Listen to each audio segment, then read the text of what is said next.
is co-sponsored by Glow Looks Forever, Hair Waving Center, Non-Surgical Hair Replacement, Beauty and Hair Studio। फिलहाल शहर में भारी बारिश के चलते सभी तरफ पानी जमा हो रहा है। इसी वजह से डेंगू और मलेरिया के मच्छरों की पैदावार से मरीजों की संख्या लगातार बढ़ रही है। मच्छरों की रोकथाम करने के लिए नगर निगम प्रशासन ने शहर के सभी इलाकों और मोहल्लों में कीटनाशकों का छिड़काव करना जरूरी है। ऐसी बात orange city hospital and research institute के निदेशक डॉक्टर अनूप मरार इन्होंने कही।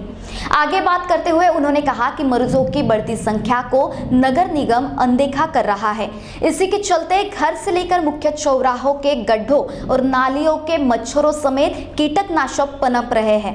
नगर परिषद की ओर से अगर कर्मचारियों ने कीटनाशकों का छिड़काव किया तो मच्छरों से बचाव होगा और बच्चों से लेकर बूढ़ों तक इसका असर नहीं होगा। डॉक्टर मरार ने बच्चों को आधे कपड़े न पहनने की सलाह दी। आगे देखते हैं और क्या कहा डॉक्टर मरार इन्होंने। देखिए, पहली अभी जो तीसरी लहर आने की जो संभावना बता रहे हैं, पहली लहर और दूसरी लहर के समय ऐसी सिचुएशन थी कि हॉस्पिटल्स के बेड्स खाली थे, तो कोविड के पेशेंट्स को एडमिट करने में हमें कोई तकलीफ़ नहीं गई क्योंकि जगह खाली थी और जगह उसके हिसाब से प्राइवेट में और गवर्नमेंट में। अभी जो चल रहा है इस सीज़न में अपने को डेंगू के बहुत सारे पेशेंट्स मिल रहे हैं। हॉस्पिटल्स मैक्सिमम भरे हुए हैं हमारे पास डेंगू के पेशेंट्स के कारण।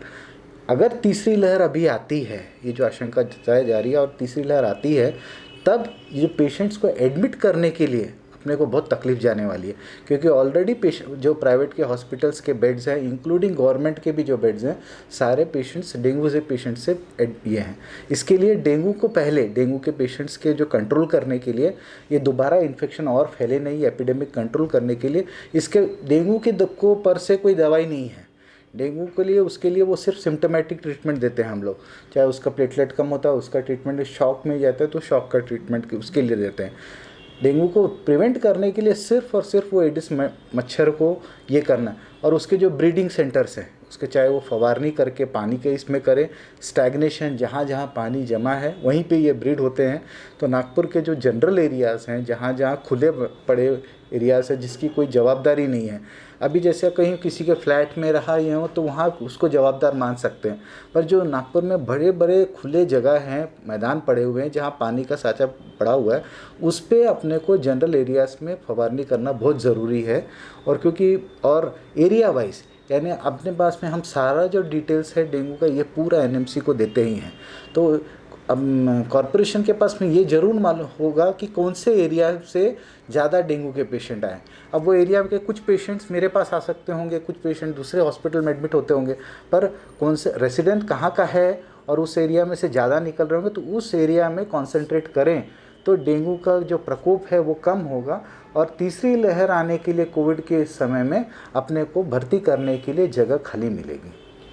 तो मुझे बताइए डॉक्टर कि डेंगू और मलेरिया के बचाव के लिए आप नागपुर वासियों को क्या सुझाव देना चाहते हो कि उसको अगर रोकथाम करनी है तो? रोकथाम करने के लिए एक ही है कि आपको ये मच्छरों का जो ब्रीडिंग सेंटर है बोलते हैं, हम लोग बोलते हैं, ये जो आपके घर में कहीं पे भी आजू बाजू में, अब सब लोग अपने घर के अंदर देखते हैं कि घर में पानी जहाँ जमा है, कूलर में जमा है, वो आपने कर दिया, पर आप एटलीस्ट अपने 100-200 फीट के आजू बाजू के एरिया देखिए, जहाँ भी आपको लगता है कि वहाँ कहीं पानी जमा दिख रहा है तो आप अपने कॉरपोरेटर को या अपने जोन के उसको बोल के वहाँ पे उसमें या दवाई डलवाएं, और दवाई डलवाने के बाद तभी ये रुक सकता है। और हम लोग सब लोग अपने एरिया रेसिडेंट्स लोगों को सिर्फ आप स्टैग्नेटेड वाटर, जो पानी जमा हुआ पानी आपको रखना नहीं है आजू बाजू, अपने घर नहीं तो एटलीस्ट अपने घर के 100-150 फीट के एरिया के आजू बाजू देख ले, वहाँ पे भी करें। नाले होंगे, कहीं कब पानी होगा जमा हुआ होगा, सब जगह में आपको फवारनी करवाना है। और जब तक लोकल सिटीजन्स कॉरपोरेशन को पॉइंट आउट करके नहीं बताएंगे कि यहाँ पे आपको दिख रहा है हमें, तो ये उनके लिए फ़ायदेमंद ही रहेगा। अब तक के कितना आंकड़ा है डेंगू मलेरिया का अभी तक हो चुका है, और अपने ऑरेंज सिटी हॉस्पिटल और रिसर्च इंस्टीट्यूट में अब तक कितने पेशेंट्स हैं डेंगू मलेरिया के जो एडमिट हुए हैं और उन पर उपचार चल रहा है? डेंगू के पेशेंट्स जो हैं, आपको ये बताएं कि मलेरिया के जो पेशेंट्स हैं, मलेरिया के पेशेंट्स अपने को 1 साल 2 साल से दिख नहीं रहे हैं। तो वो जो हम बोलते हैं एनोफिलस मॉस्किटोज वो सब नहीं। ये जो दिख रहा है ये डेंगू का ही दिख रहा है 2-3 साल से।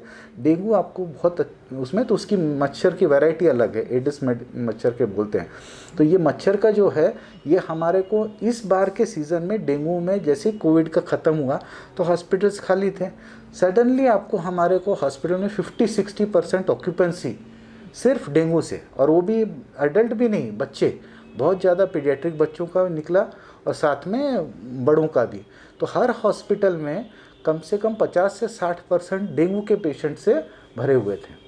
ये जो डेंगू मलेरिया जो फैला है इसके पीछे एक ये बताया जाता है कि जो महाराष्ट्र में जो बारिश हुई है और बारिशों की वजह से जो जगह जगह पानी जो जमा रहता है उसके वजह से फैला है, तो ये इसके पीछे कितनी सच्चाई है? नहीं, हो सकता है ना, पानी जमा होना ही बेसिक इसका कारण है।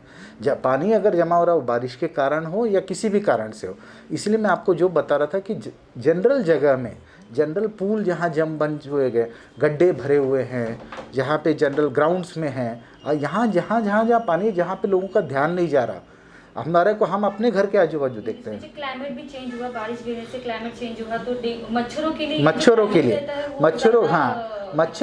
मच्छरों को ब्रीड करने का चांस मिल रहा है। मच्छरों को ब्रीड करने का, मच्छर नहीं रहे, ये मच्छर नहीं रहे तो ये बीमारी नहीं रहेगी। मच्छरों को ब्रीड करने का अपन जैसे जैसे चांस मिल रहा है उसी कारण ये बीमारी बढ़ रही है। और ये जो पेशेंट है डेंगू मलेरिया के, तो ये कितने दिनों में क्योर होके 80-90% पेशेंट्स को, किसी को डेंगू के पेशेंट्स को कुछ होता नहीं है। आप प्लेटलेट काउंट मेंटेन करते हैं, 7-8 दिन में दिखता है कि वो बराबर नॉर्मल हो जाते हैं। कुछ पेशेंट्स हैं जिसमें प्लेटलेट कम होता है, उनको प्लेटलेट सप्लीमेंट्स मिलता है। 1 से 2-3% लोग हैं जो लोग शॉक में चले जाते हैं, जो सीरियस होते हैं, जो अगर डेंगू शॉक सिंड्रोम में गए तब ये थोड़ा क्रिटिकल हो जाता है, डेथ भी होते हैं।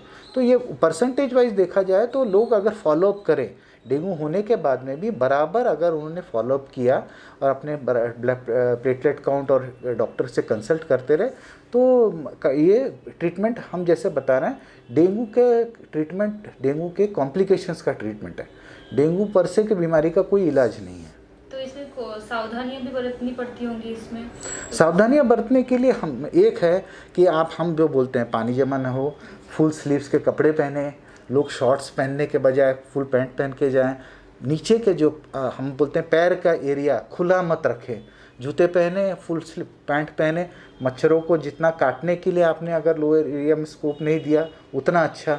ये अब खुद के प्रोटेक्शन, एंटी मॉस्किटो के रिपेलेंट्स अपने पास बहुत अच्छे से आते हैं, वो यूज़ करें घर में, और आप खुद के लिए भी, और साथ में बच्चों के ऊपर ध्यान दें, क्योंकि बच्चे लोगों को क्यों हो रहा है, बच्चे सब हाफ पैंट पहन के घूम रहे हैं, तो बच्चों को ज़्यादातर दिख रहा है अभी जो दिख रहा है। तो उसमें यही है क्योंकि उनके लोअर लिम्स एक्सपोज्ड है, वो खुले घूम रहे हैं, तो उनको इसलिए मच्छर काट रहे हैं।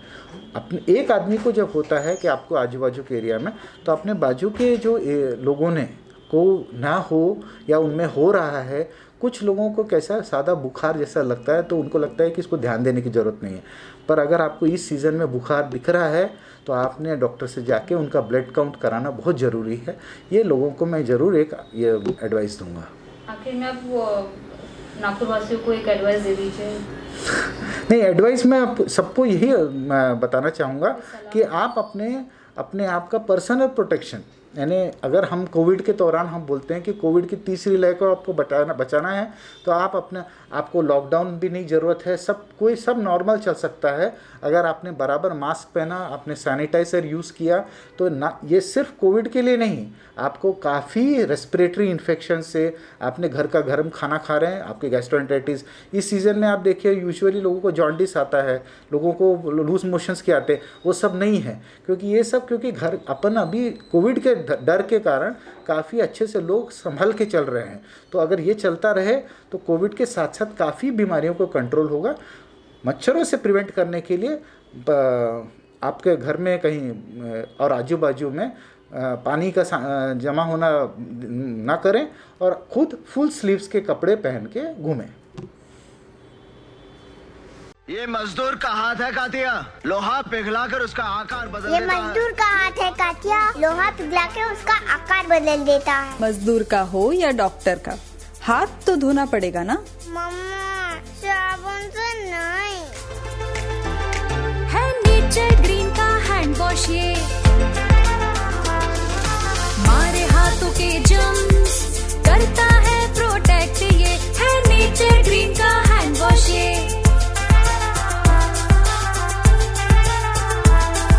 डिस्ट्रीब्यूटरशिप और स्टॉकिस्ट के लिए संपर्क करें 8007006520।